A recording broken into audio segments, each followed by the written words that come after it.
Bueno, buenas tardes a todos y todas, bienvenidos.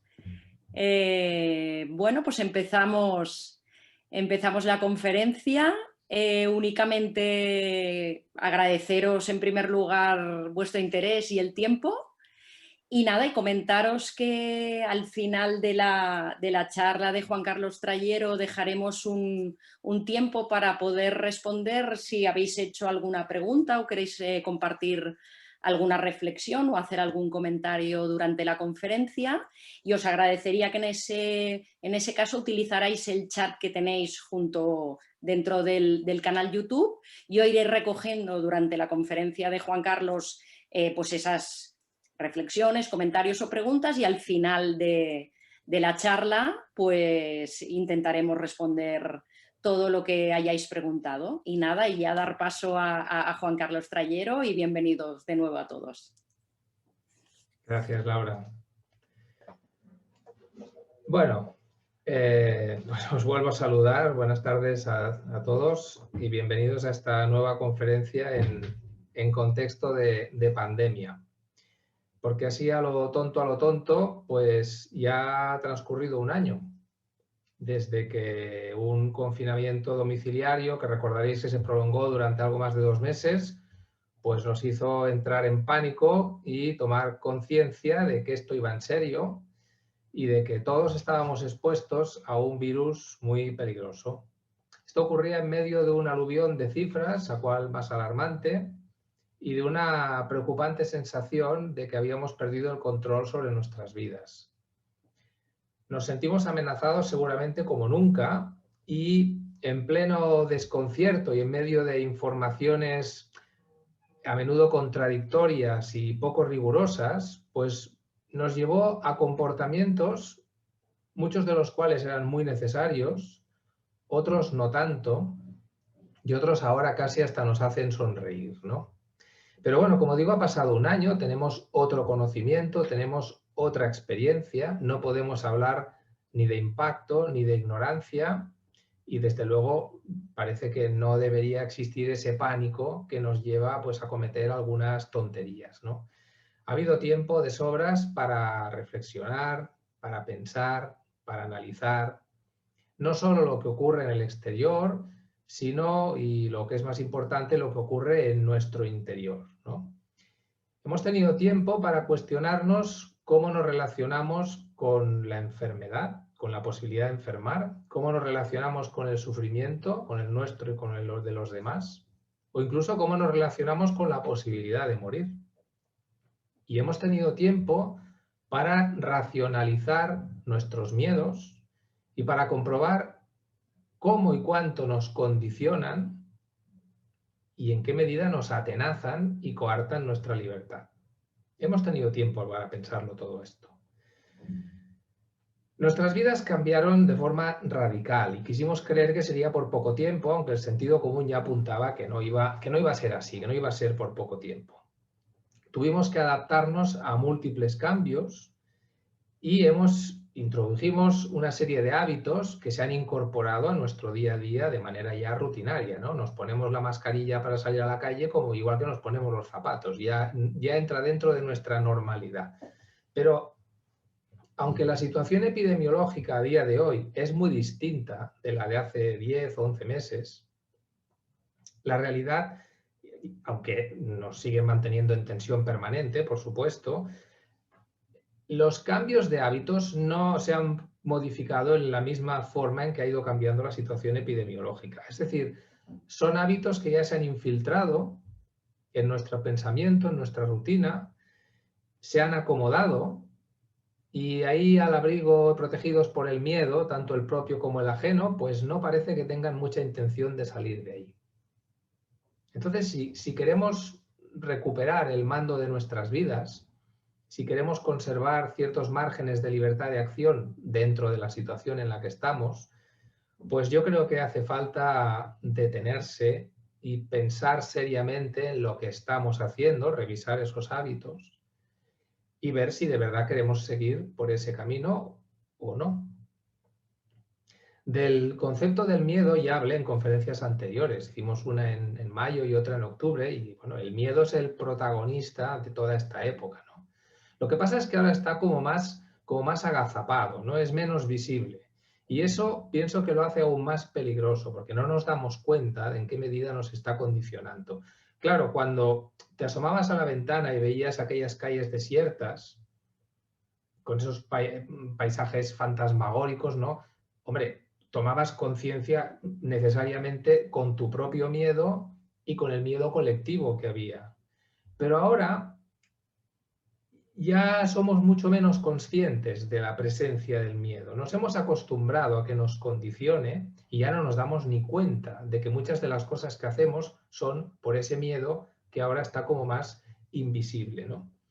Recordemos a título conceptual que el miedo es una emoción, es una reacción ante una amenaza que a veces es real y a veces es imaginaria. Y como reacción que es, no pasa por el filtro de la racionalidad ni de la lógica. El miedo no responde a la lógica. No es una reacción, no es un análisis racional, ¿no?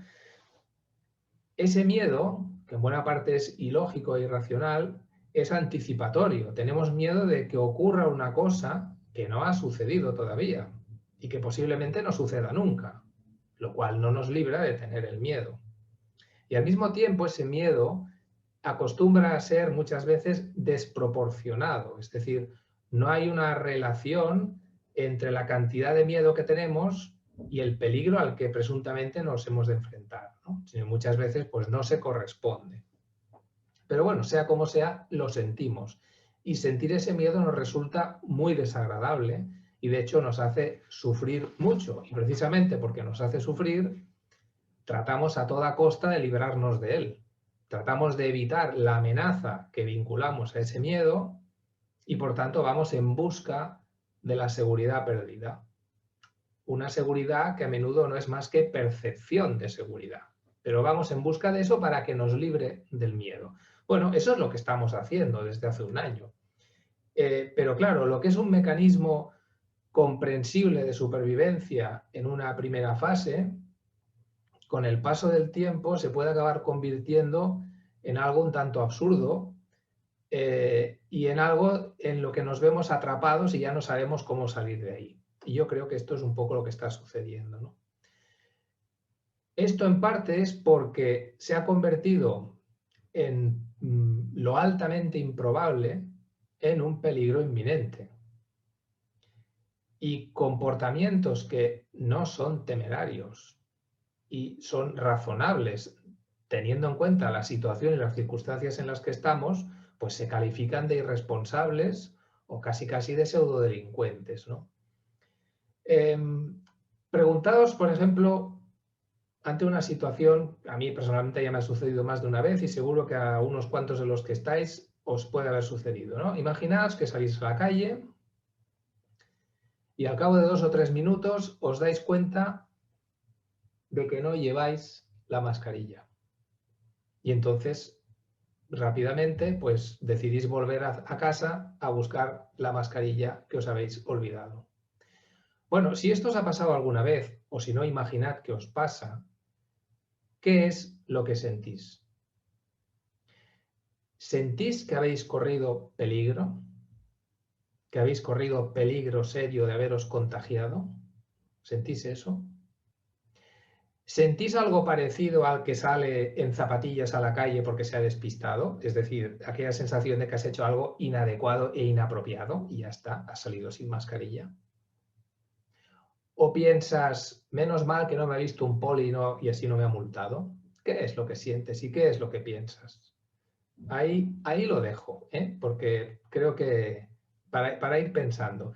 Pero voy a poner una imagen mucho más radical que tiene que ver con donde voy a poner el foco en la charla, ¿no? Que es en el tema de la culpa. Nos muestran una imagen en televisión de una persona mayor ahogándose o muriéndose en una UCI y eso se relaciona de manera explícita con una reunión familiar que no debió producirse. lo que comporta un manejo muy perverso de la culpa. Yo no sé si es necesario o no que se lancen mensajes así para que la gente no baje la guardia, etcétera. No voy a entrar en eso. Pero en lo que sí voy a entrar es en que este tipo de mensajes tienen unos efectos colaterales tremendos sobre la población. Porque entonces la idea de que si te sales de la norma puede pasar esto y tú tienes la culpa, tú vas a tener la culpa, pues esto arroja sobre el ciudadano una culpa que puede ser demoledora. Y eso está sucediendo. ¿Y por qué sucede? Porque seguimos inmersos en esta fantasía esta fantasía negadora de la muerte. Es decir, la gente solo muere si alguien hace algo mal. Si todo va bien, la gente no se muere. Pero esto, es decir, si no pasa nada, continuaremos viviendo como si nada, esto no es cierto. Es decir, el si no pasa nada es una ilusión. Es un cuento para niños pequeños, porque en la vida pasan cosas. Entonces, claro, desde ese argumento o pensamiento que vincula siempre una causa con un efecto, algo que se hace mal con el hecho de que alguien se muera, porque si no, pues seguimos viviendo eternamente, desde ahí se ha manejado la pandemia, desde ese pensamiento, ¿no? Y esto vuelve a ser muy perverso. ¿Por qué? Porque si lo manejas desde ahí, necesitas siempre algún responsable o algún culpable de eso que se ha hecho mal y que ha provocado, en este caso, una muerte, ¿no? Y eso es muy, pero que muy peliagudo. Desde ese punto de vista se manejan las cifras que tanto nos asustan y que llevamos un año escuchando, ¿no? La cuestión, cuando repasaba un poco las cifras, para presentaros alguna, es, bueno, ¿qué cifras? Porque, claro, hay un baile de cifras, porque aquí entran en juego otras cosas, ¿no? Entonces, claro, en España resulta que llevamos a día de hoy cerca de 74.000 muertos oficialmente causados por el coronavirus, 73.000 y pico, cerca de 74.000 oficialmente. Este es el recuento del gobierno de España. Pero resulta que si las comunidades autónomas llevan sus propias cuentas y según ellas, si sumas lo que las comunidades autónomas dicen, pues hay una cifra bastante superior, que se podría acercar a las 100.000 muertes o por ahí. Bueno, ¿dónde está la realidad? Vamos a intentar objetivar un poco el impacto de la pandemia y podemos mirar lo que es el exceso de mortalidad del año 2020. Es decir, cuánta gente de más ha fallecido en el 2020 con respecto a los años anteriores. Y esto nos dará una idea del impacto real de la pandemia, ¿no? Claro, si comparamos las cifras del 19, 18, 17 con las del 2020, que hubo 10 meses de plena pandemia, vemos que hay una diferencia de unas 80.000 muertes. Es decir, en los años previos la media más o menos estaba en 420.000 muertes en España y en el 2020 fallecieron 501.000 personas. Por tanto, eso es una realidad. Otra cosa sería, y allí habría mucho que discutir, si esas 80.000 personas, o las que sean, murieron a causa del coronavirus o cuántas murieron a consecuencia de otras decisiones o efectos colaterales motivados por la pandemia. Porque claro, aquí habría que incluir también como mortalidad de más toda la dificultad para atender a la patología ordinaria cuando el sistema se colapsó. Toda la organización que ha tenido dificultades para seguir atendiendo a la gente, todos los retrasos en los diagnósticos, todas las personas que no han acudido al hospital por miedo, el efecto disuasorio que tenía, a contagiarse o a que no les permitieran ver a los familiares. Todo el impacto sobre la salud mental de la gente mayor, y esto ha sido por las decisiones que hemos tomado, o el incremento de suicidios, que es otro hecho. Todo esto también ha sido incremento de mortalidad. Pero bueno, como digo, aunque habría mucho que discutir, lo que está claro es que ha habido un incremento de mortalidad importante, eso es un hecho. ¿Por qué? Porque ha sucedido algo imprevisto, en este caso algo de una gran magnitud, que ha provocado pues, que la cosa se descontrolara y que sucediera lo que sucedió. Esto es una contingencia, como se dice, en este caso una gran contingencia. Bueno, esto es lo que sucede en el curso de la vida, ¿no? Y es lógico que este exceso de mortalidad haya incidido sobre todo en el segmento más débil, en los mayores. ¿Pero por qué? Pues porque a mayor envejecimiento, mayor tasa de mortalidad. Pero esto ocurre con y sin pandemia. Es decir, los mayores tienen una tasa de mortalidad mayor que el resto siempre. Os pongo un ejemplo, y no es porque quiera poner cifras porque sí, es porque tiene relación con lo que explicaré después. La tasa de mortalidad de la población española prepandemia es del 0,88%. Es decir, que cada año en España, de cada 1000 personas, mueren 8 o 9. Pero esto es la tasa global.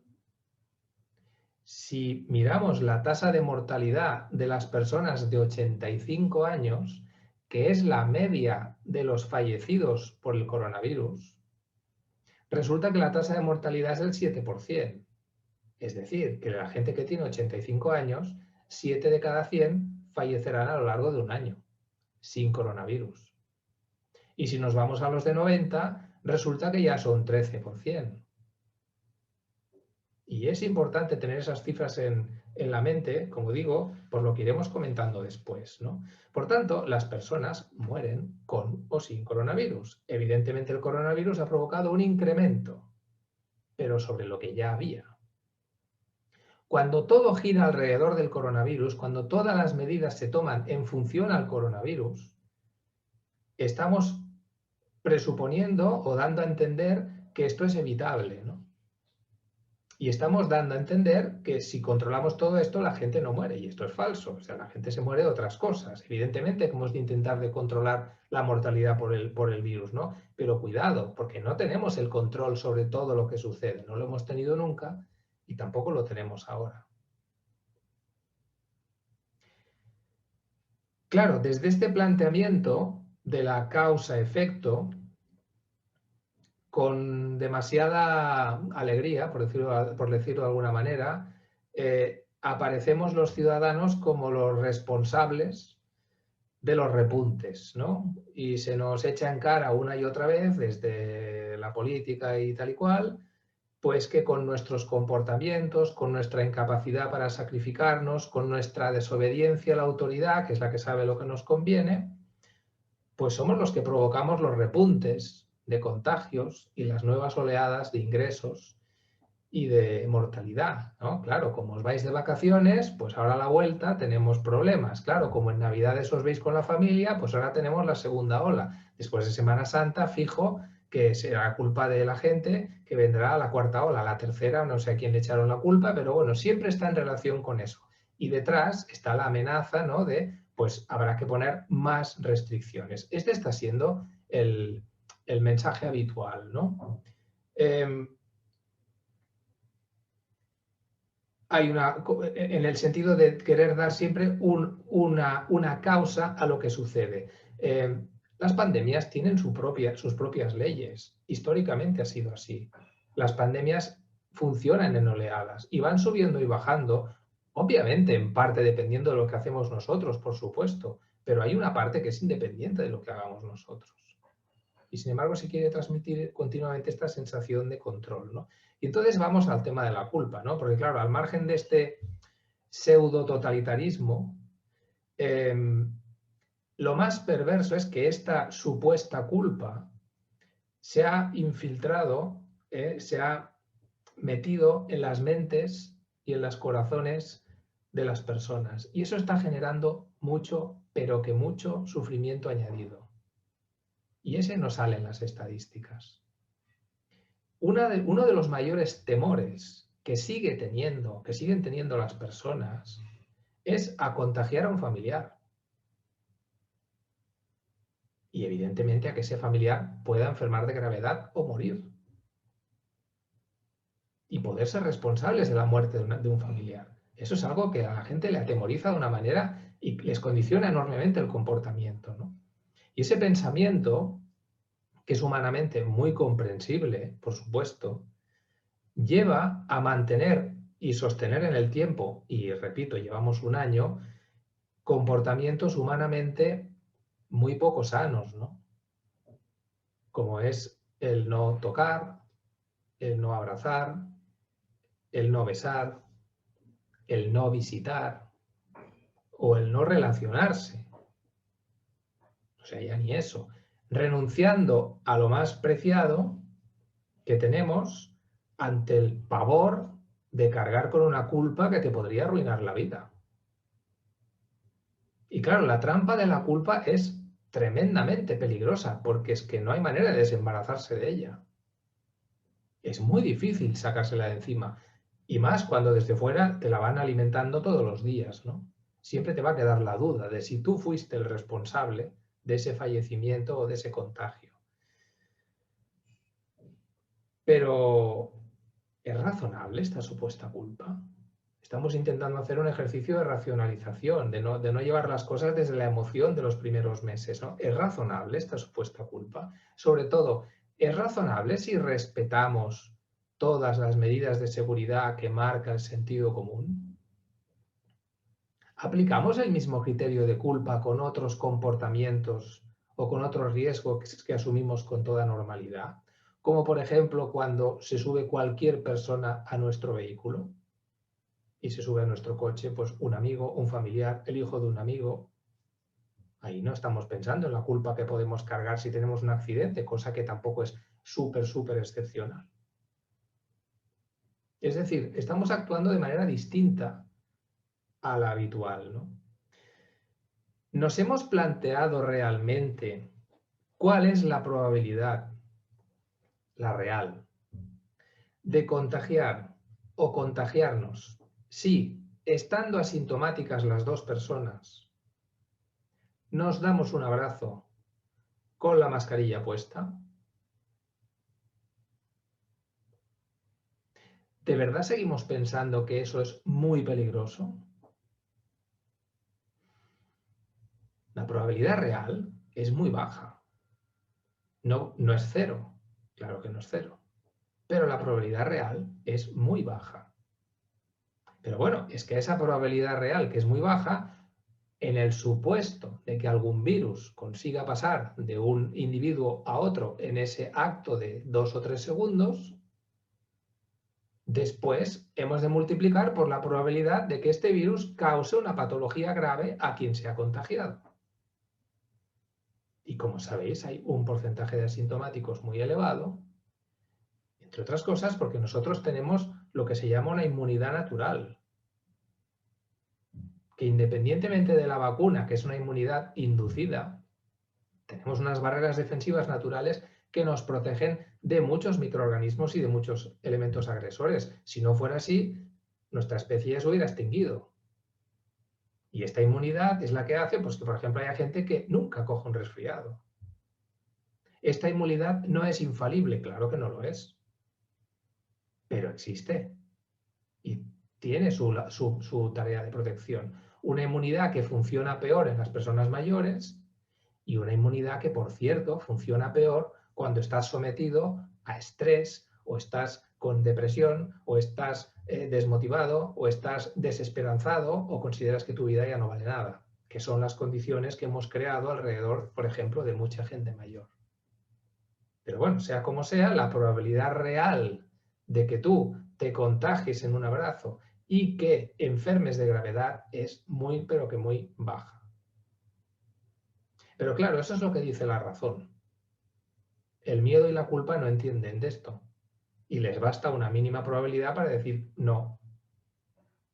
Lo que yo planteo ahora, un año después, es bien. Entonces, ¿qué hacemos? ¿Vamos a seguir así? Porque claro, esa probabilidad pequeña va a continuar existiendo durante mucho tiempo. Entonces, ¿vamos a prolongar estos comportamientos? Mirad, las enfermedades no son culpa de las personas. Arrastramos un tema de relación de la culpa con la enfermedad que viene de muy lejos, pero hemos de sacarnos esto de encima. Las enfermedades no son culpa de las personas. Creo que estamos siendo muy injustos con nosotros mismos y con los demás, porque quien habla es el miedo. Claro que tiene culpa, y mucha, quien tiene comportamientos manifiestamente peligrosos e insolidarios y pone en riesgo a los demás. Claro, quien monta un fiestorro en un pabellón y mete 500 personas, por supuesto que tiene culpa y responsabilidad.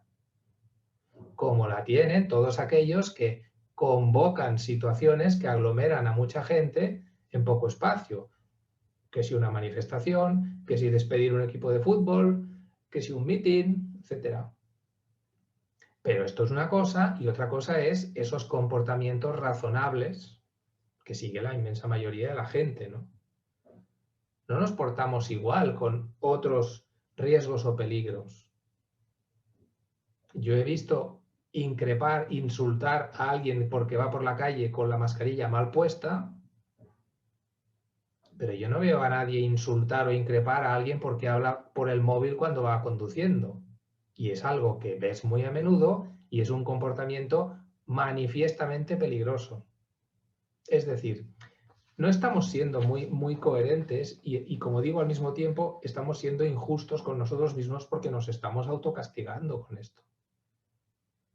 Por otra parte, ¿no? El riesgo es inherente a vivir. La seguridad absoluta no existe. La vida consiste en que yo decido en cada momento, en función a mi situación y mi momento, pues, bueno, qué riesgos estoy dispuesto a asumir y qué riesgos no. Sopeso los pros y los contras. Y habrá quien es más lanzado y habrá quien es más timorato. Pero es que con el coronavirus parece que estamos optando por el no arriesgo nada, por si acaso, o porque no se puede. Claro, ahora por ejemplo se está dando la situación de que hay centros donde ya se ha vacunado a todo el mundo, pero continúan unas medidas restrictivas tremendas. Y cuando preguntas te dicen, oh, es que la vacuna no es eficaz al 100%. Bueno, entonces ¿qué vamos a hacer? Porque claro, ya sabemos que las vacunas no tienen una eficacia del 100%. Ya lo han dicho. Será un 70, será un 80, será un 60, lo que sea. Ni siquiera sabemos si la eficacia cuántos meses va a durar. No sabemos si dentro de 6 meses, un año, habrá que revacunar a todo el mundo. O si el virus habrá mutado 7 veces y esta vacuna no servirá de nada. No lo sabemos. Y sin embargo, aunque la vacunación obviamente reduce y de manera importante el riesgo, se continúan manteniendo medidas en muchos sitios muy restrictivas. Bueno, yo creo que el daño que se hace a la población con estos mensajes que siguen persiguiendo el absurdo del riesgo cero es inmenso. Y no nos damos cuenta de lo que está pasando. A no ser que lo estés viviendo a nivel personal, ¿no? Seguimos creyendo, porque queremos, porque no tenemos por qué creérnoslo, que la norma y la autoridad son la garantía de salvación. Y al hacerlo, ansiando recuperar esa seguridad que tanto necesitamos, ¿qué ocurre? Pues que ya no cuestionamos, ya no discernimos, simplemente acatamos. Es decir, nos ajustamos a la norma sin protestar ni rechistar y convertimos en verdades absolutas cosas o decisiones, algunas de las cuales son como mínimo discutibles. Y algunas son sencillamente estúpidas y otras son manifiestamente crueles. Pero bueno, al final, los que mandan en los gobiernos, en las administraciones o en los centros que sean, son responsables de lo que deciden, pero nosotros debemos ser responsables de lo que decidimos. Y ahí voy. Pensemos que esos hábitos que adquirimos hace casi un año, ¿no? Que se suponía que eran transitorios como una medida de supervivencia, ¿no? Colectiva, se han infiltrado, han echado raíces y se han convertido en costumbre. Y como costumbre ya no son sometidos a una reevaluación, a un análisis serio para ver si continuamos, si queremos seguir así con este hábito o costumbre o ya no. Se han incorporado a nuestra rutina y ya no nos extrañan, y eso es lo grave. Eso es lo grave, que es que ya no nos extraña lo que estamos haciendo. Y claro, mirad, que una persona deje los zapatos en el rellano y no los entre en casa porque mantiene la costumbre de cuando nos dijeron que era conveniente hacer eso, pues, y que lo siga haciendo, aunque yo entiendo que no hay ninguna evidencia científica de que esto sirva para algo, pero es igual, es irrelevante. No importa, será una medida de higiene. Pero que una persona un año después, por ejemplo, siga sin verse con sus amigos, eso no es irrelevante. Para nada. No lo es. Esto yo creo que nos está empobreciendo en muchos sentidos, ¿no? Y es decir, hay una inercia que viene desde hace un año. Las inercias, cuanto más prolongadas son, más capacidad de arrastre tienen. Es como un torrente, ¿no? De cuanto más arriba viene, pues con más fuerza baja. Y claro, no es lo mismo analizar lo que estamos haciendo ahora a 3 meses vista o 4 meses vista del inicio de la pandemia que un año después. El arrastre de lo que venimos viviendo es muy potente. Y cuidado, porque va a seguir. Y entonces es cuando en medio de este arrastre, si no te decides a replantearte si quieres que te siga llevando o no, pues te va a llevar la corriente, ¿no? Y eso es lo que está sucediendo, lo que les está sucediendo a muchas personas. Yo ya he oído muchas veces, demasiadas, ante el planteamiento de hacer algo, ¿no? Uy, no se puede. Y cuidado, es un no se puede que va más allá del no está permitido por la autoridad. Es decir, se ha convertido en una especie de imperativo moral.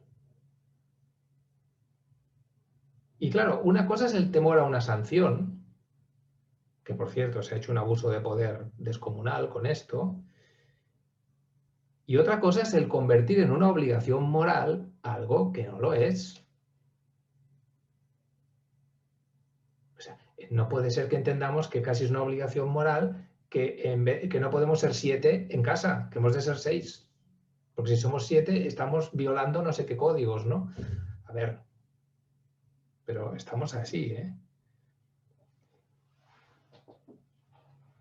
No podemos, creo, asumir todos los efectos secundarios que esto tiene sobre nosotros con toda la pérdida de libertad que eso supone, ¿no? Y yo creo que en este sentido nos estamos respetando poco a nosotros mismos. Cuando estamos renunciando a tanto sin cuestionarlo. Como mínimo, cuestionarlo. No se trata de desobedecer por desobedecer, pero sí cuestionar. Hay gente, ya lo he comentado, hay gente que hace un año que no se ve con sus amigos. Y lo que es peor, que ya ha borrado de su mente esa opción, la de quedar con los amigos. En condiciones normales tú piensas este fin de semana a ver con quién nos vamos a ver. No, ya ni lo piensan. Está eliminado ya de las actividades posibles. Porque no se puede, porque me da miedo, por las 2 cosas a la vez, por responsabilidad social, por lo que sea, ¿no? Pero no se están viendo. Y posiblemente no lo harán hasta que les den permiso. Y yo me pregunto cuándo se lo van a dar. Y me pregunto si cuando se lo den son conscientes de que entonces tampoco habrá una seguridad absoluta de que no habrá contagio. Porque esta seguridad no la vamos a tener, ni a corto ni a medio plazo. Entonces, ¿sabéis que uno de los arrepentimientos más frecuentes de las personas cuando se acercan al final de su vida es el no haberse visto con sus amigos? Bueno, pues nosotros estamos renunciando voluntariamente a esto. Pensémoslo. Hay personas que siguen viviendo literalmente encerradas en su búnker domiciliario. Hay personas, muchas, que no abrazan ni tocan a sus padres. O que no tocan ni abrazan a sus hijos, dependiendo de la edad. O a sus hermanos. Y no solo es por miedo a contagiar o a contagiarse. Es también por un sentimiento de transgresión, de que están haciendo algo mal. Y esto es la perversidad de lo que está sucediendo. Que no digo que sea perversidad porque alguien lo planea así, sino que es perversidad porque es a donde nos está llevando la inercia de la situación. Y es lo que yo estoy viendo en las personas con las que interacciono, ¿no? Claro, mirad, cuando alguien decide abrazar a un familiar, a un ser querido, a un amigo o a una persona que está llorando porque se acaba de morir su padre, ese abrazo no se lo das desde la irresponsabilidad o desde la insolidaridad. Es el abrazo de quien valora que el riesgo mínimo, ya lo hemos dicho antes, que comporta abrazar a una persona con la mascarilla puesta durante unos instantes, es muchísimo mejor que comportarse como un autómata que ni toca, ni abraza, ni se acerca, porque le han dicho que no se puede, porque tiene integrado aquí que no se puede, o porque tiene mucho miedo y no se atreve. Estar en una situación como la que acabo de describir y que las personas te pidan permiso para abrazarse es que es para echarse a llorar. Porque están ante una situación única y es que ha fallecido pues alguien de la familia, ¿no? Claro, estamos creando una distopía digna de Adolf Huxley. Y no nos damos cuenta porque estamos metidos dentro y porque necesitamos coger altura, como si nos subiéramos a un dron y desde ahí cogiéramos perspectiva para ver qué es lo que está pasando desde hace un año. Y tal vez desde esa altura pensaríamos, veríamos cuán inhumana es tanta soledad obligada y tanta carencia de muestras de afecto. Y a eso es a lo que nos está llevando esa inercia. A mí me parece que no podemos aceptar por más tiempo que desde una visión muy determinada, enfocada sobre lo cuantitativo, es decir, número de contagios, número de ingresos, número de enfermos en la UCI, número de muertos, pero no enfocada sobre lo cualitativo, el sufrimiento de las personas, el deterioro de la salud global de las personas, especialmente de la salud mental de las personas mayores, pues desde esa visión tan reducida nos digan lo que se puede y lo que no se puede. O dicho de otro modo, lo que es útil y necesario para el tópico de salvar vidas y lo que es prescindible porque no es útil para el tópico de salvar vidas. ¿Cuándo puede ser que justamente esto que ellos consideran inútil y prescindible es lo que hace la vida vivible? Y es lo que hace que la vida merezca ser vivida. En la Roma de los Césares, el poeta Juvenal escribió algo parecido a esto, ¿no? Decía, ten por infamia suprema que para salvar la vida pierdas la razón de vivir. Y a muchos mayores se les están quitando todas las razones de vivir para salvarles la vida. ¿Tiene sentido esto para vosotros? Preguntáoslo. Insisto, tomad la perspectiva de un año. Yo no estaría diciendo estas cosas en el mes de mayo del año pasado, pero llevamos un año y vamos a seguir por ahí. Y eso cambia completamente, debería cambiar el análisis de la situación. Esto está teniendo además otras consecuencias, yo creo que también muy dramáticas.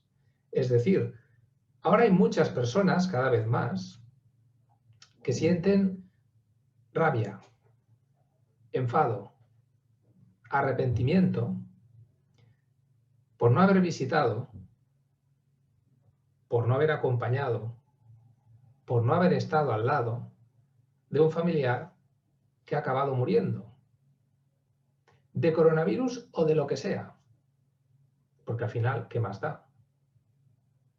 Es decir, no hemos de perder de vista, como he explicado en palmo con las cifras que hemos dicho antes de mortalidad, que a lo largo del año, y más cuando estamos hablando ya de periodos prolongados, seguirá habiendo gente que morirá, porque eso es lo normal. Y cuanto más prolongado sea el periodo excepcional, más personas morirán no de coronavirus, que serían las que morirían en circunstancias normales. Pero claro, imaginaos lo siguiente, y perdonad por la crudeza de las cifras, ¿no? Ayer, por ejemplo, en España debieron morir 1.200, 1.300, 1.400 personas. Es el promedio de un día normal. De estas 1.200, 1.400, según las cifras oficiales, 200 murieron de coronavirus. Vale, ¿y las demás? Probablemente muchas de estas, pongamos 1.000 personas, muchas de ellas son personas que en los últimos días, semanas o meses apenas vieron a sus familiares. ¿Por qué? Porque pretendían protegerles para que no se murieran por causa del coronavirus, pero se han muerto pues de un ictus, de un infarto, de lo que sea. Esto, como he dicho, en una situación excepcional de 2 o 3 meses es una cosa, pero analizado al cabo de un año es otra muy distinta. Porque eso significa que hay 1.000 familias, no diré que sean todas, pero habrá muchas de ellas, que en este momento pues deben estar planteándose esta rabia, este enfado, este arrepentimiento. Porque hay nietos, por ejemplo, pues que durante meses no han visto a su abuelo o a su abuela y resulta que el abuelo o la abuela se murió y se murió de otra cosa. Y lo que les ha quedado no es muy positivo precisamente y no iban a verlo justamente para protegerlo o para protegerla. Y esa es la misma situación que se sigue manteniendo en el tiempo. Un año después, y como digo, continuará. Hay hijos a los que les ha sucedido lo mismo con sus padres. Y qué decir de las familias pues, que están en casa esperando la llamada de cada día desde la UCI para que les digan si su familiar está mejor, está peor o ya no está. A mí perdonad, pero todo esto me parece de una crueldad totalmente injustificada. Un año después esto es completamente injustificable, porque además no es imprescindible hacerlo así. Y como he dicho, esto genera mucho sufrimiento añadido. Pero esto tiene que ver con lo que decía antes de la negación de la mortalidad, es decir, de pensar que si nos protegemos del coronavirus no va a pasar nada. Claro que pasan cosas. Claro que se muere la gente también. ¿Quieres estar con ellos o no quieres estar con ellos? Tendrás que ponderar los riesgos. Ahí está la cuestión, ¿no? Y que hay 2 palabritas sobre los que no se pueden quejar, ¿no? Sobre aquellas personas mayores cuyas mentes, por razón, por ejemplo, de una demencia, pues ya hace tiempo que están en otro mundo.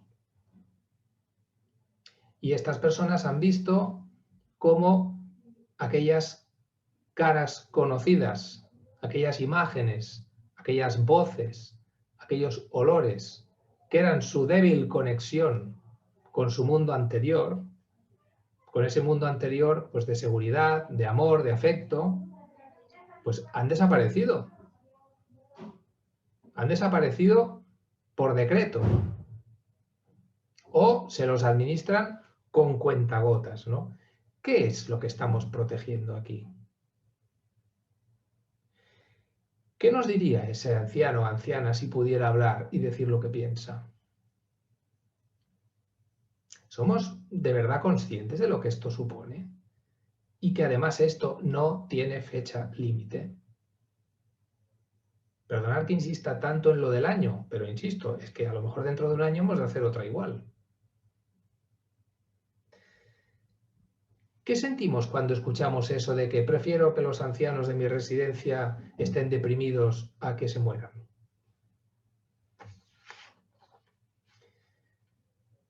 Esta es una cara de la soledad, pero la soledad está teniendo muchas caras, ¿no? No solo la de los ancianos, sino también la de los enfermos que mueren solos, pero también un poco la de todos, ¿no? Esta soledad, la soledad no suele ser buena, sobre todo cuando no es deseada, ¿no? Y el problema es que también nos estamos acostumbrando a esta soledad de puertas adentro de casa, ¿no? Y esta soledad o esta ausencia de relaciones nos está aturdiendo. Hace unos días en la consulta vi a una señora mayor con una enfermedad muy grave, es una consulta de paliativos, por tanto los enfermos siempre tienen cosas graves, Y yo le preguntaba, ¿usted se ve con sus hijos, hijas? Y me dijo, sí, sí, yo me veo con mis hijos.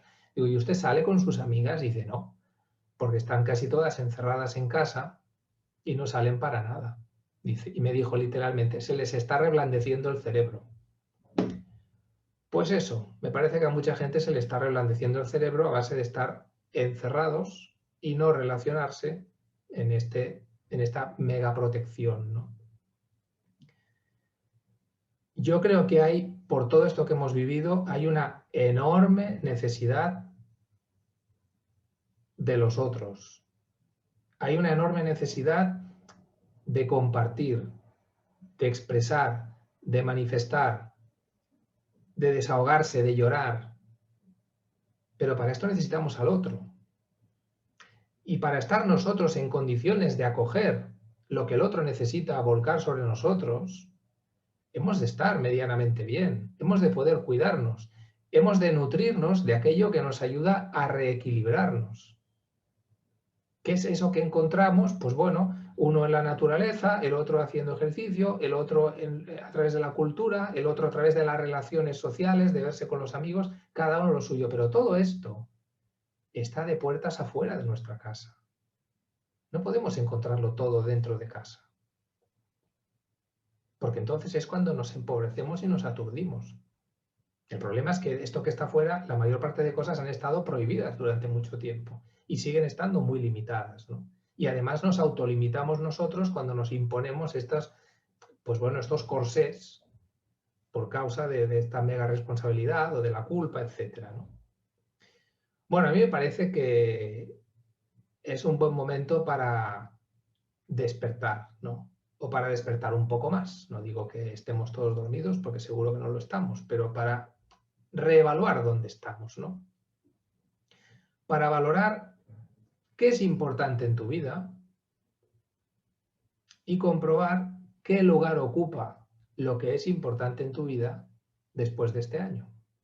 Porque claro, si lo que tú dices que es importante en tu vida ha ido perdiendo posiciones porque arriba está la seguridad, la seguridad y la seguridad, bueno, pues plantéate si quieres seguir así. Como mínimo, plantéatelo.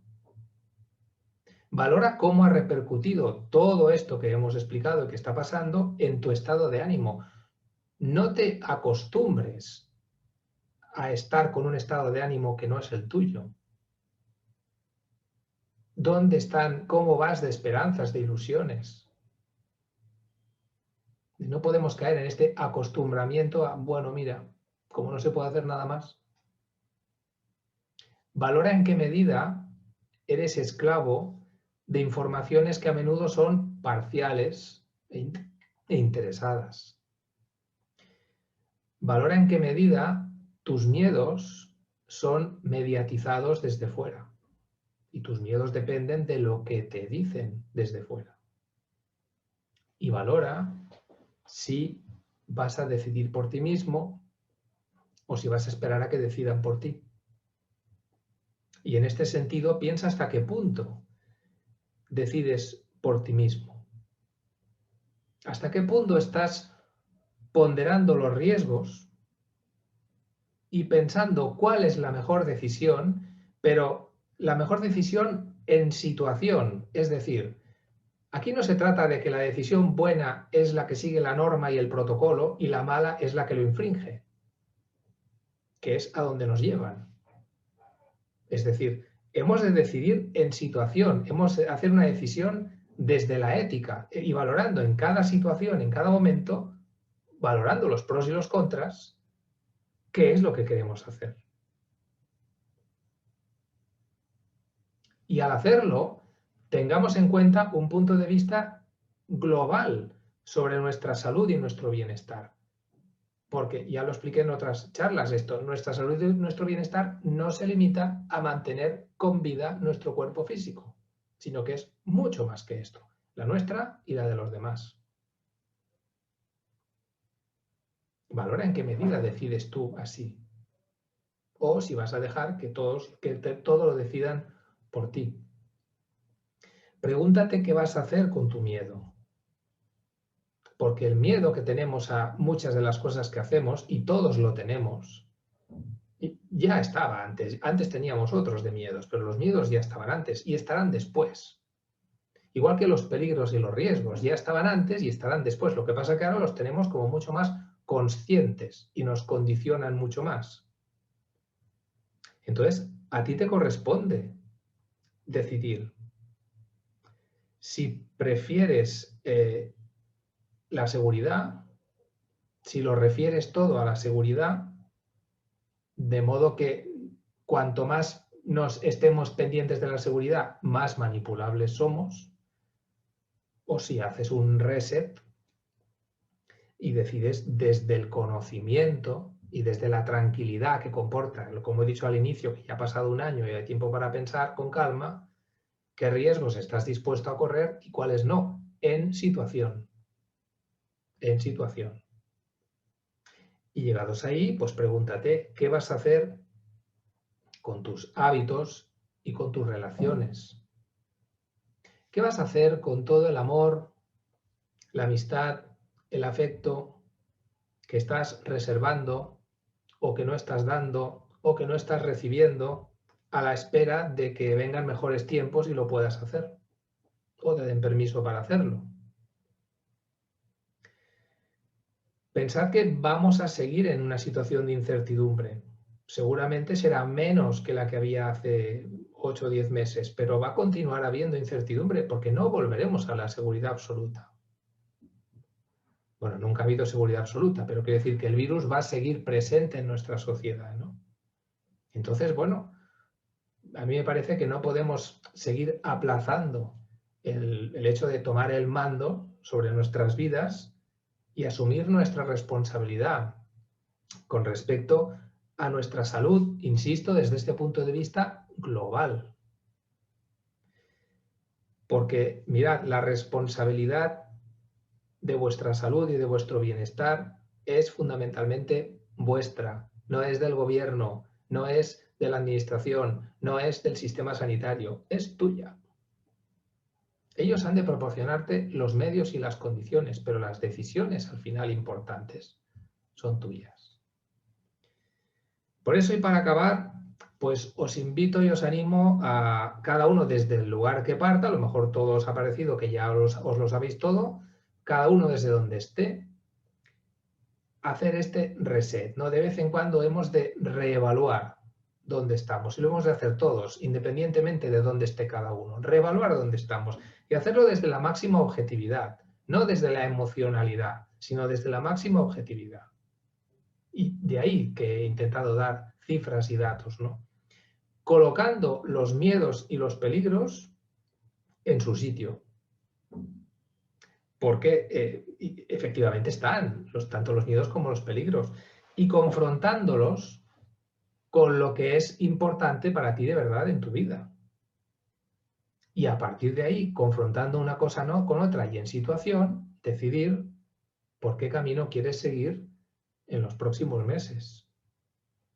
Sobre todo en lo que respecta a las relaciones humanas y en relación a estos fenómenos que hemos hablado, pues del miedo, de la culpa, etcétera, ¿no?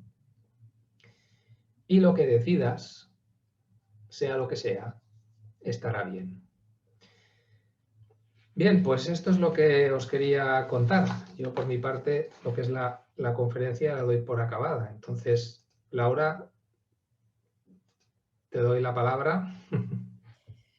Muchas gracias, Juan Carlos, siempre por tu lucidez y por recordarnos las cosas que son importantes. La verdad es que es es un gusto siempre escucharte.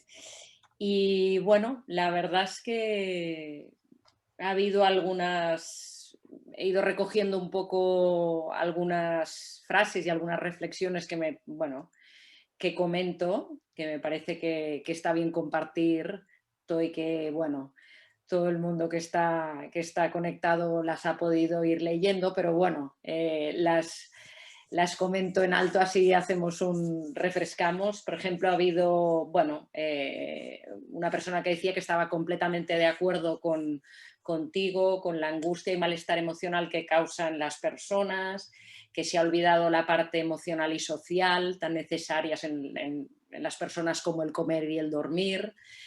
Alguien decía bueno, que salir sin miedo al contagiarse, ¿no?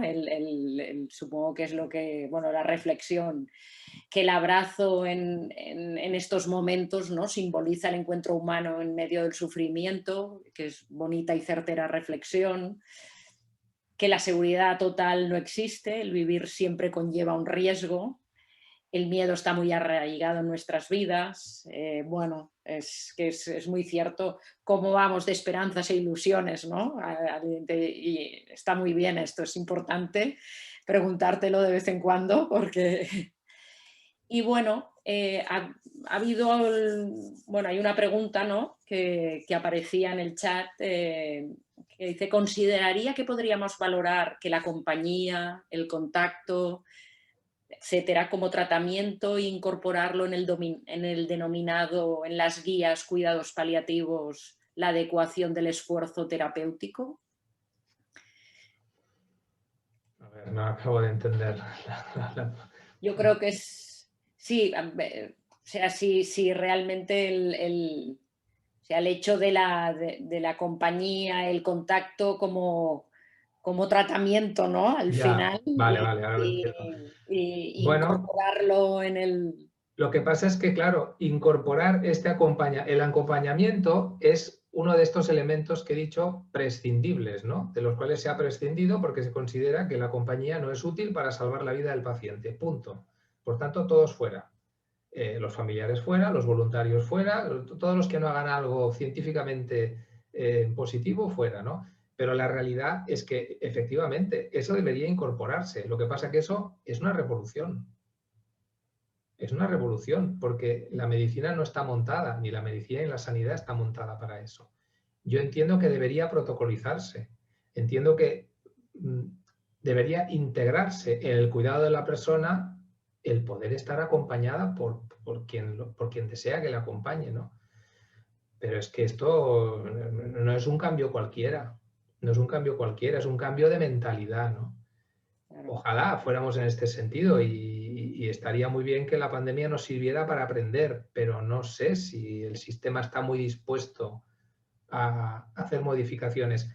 Ha habido movimientos, porque en alguna otra jornada o charlas a las que he asistido, ha habido mucho movimiento de entidades en el sentido de que esto tiene que cambiar, pero no son las entidades médicas, son entidades de estas que hacen estas otras tareas, ¿no? Y que piensan que efectivamente esto tiene que cambiar, porque hemos añadido mucho sufrimiento de manera innecesaria y total teniendo al final el mismo resultado. Pero bueno, esto, como digo, sería un cambio muy revolucionario que estaría muy bien que se introdujera. De hecho, la misma persona comentaba, Carla, desde casa, podría incorporarse en los documentos de voluntades anticipadas el querer estar acompañado en los últimos días pese a pandemias. Muchas personas muriendo solas en residencias, hospitales. Ella hace la reflexión, ¿no?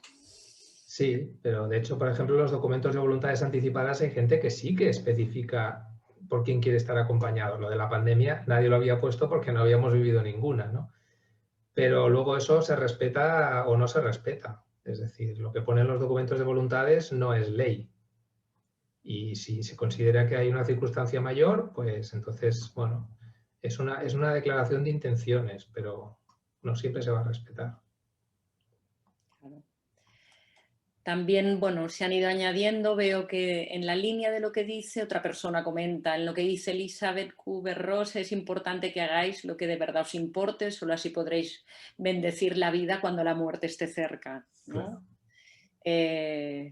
Bueno, comentan también agradecimientos. María dice gracias por ayudarnos a resetear, está muy bien. Yo me acordaba también del concepto que has comentado, ¿no? El discernir antes de acatar, me parece muy importante porque es verdad, te entregas a... alguien dice durante esta pandemia no se ha protegido a los más vulnerables. Estos son, bueno, reflexiones y comentarios. Realmente para preservar la vida estamos dejando de vivir. Bueno, el acompañamiento es indispensable para ayudar a la persona sufriente. Probablemente desconocer nuestros derechos nos lleva a acatar normas sin más planteamientos. Esto es una muy buena reflexión y que de acuerdo con todos los puntos que planteas, me arrepiento de no haber visitado a mi padre en medio de la pandemia y confinamiento domiciliario cuando estaba en su etapa terminal.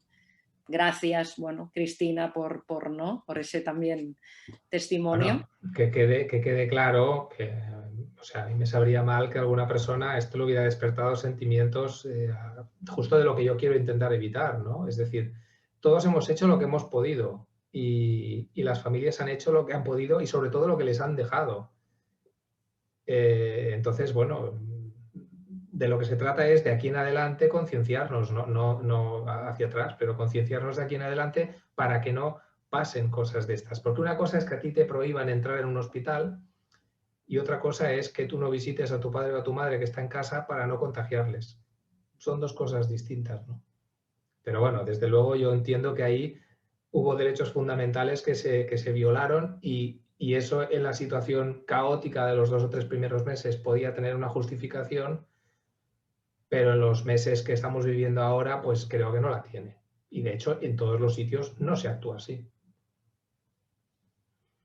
De hecho, hay un comentario de Saray que pone: en el BOE especifica que los familiares tenían derecho a despedirse en el hospital y fueron los hospitales quienes prohibieron la entrada. Bueno. Por esto, que los derechos a veces, según cuáles, pues... Pero la gente no lo sabe.